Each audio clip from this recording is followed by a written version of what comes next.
11 రోజుల సంధి హైదరాబాద్ అంతా అల్ల కల్లోలమైతాంది.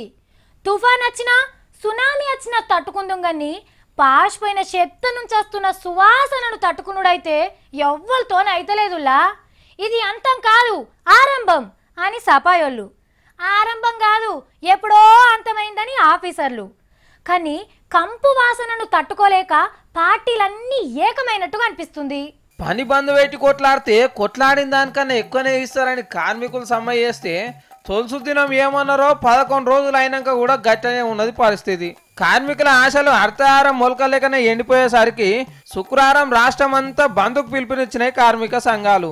ఇంద్రపార్క్ కాడ ధర్నా పెట్టి సర్కార్ మీద లడాయికి తయారైనరు పోగుడుతోళ్ళు. మీతోటి కాదు విశ్వనగరం, వీళ్ళతో అవుతుంది.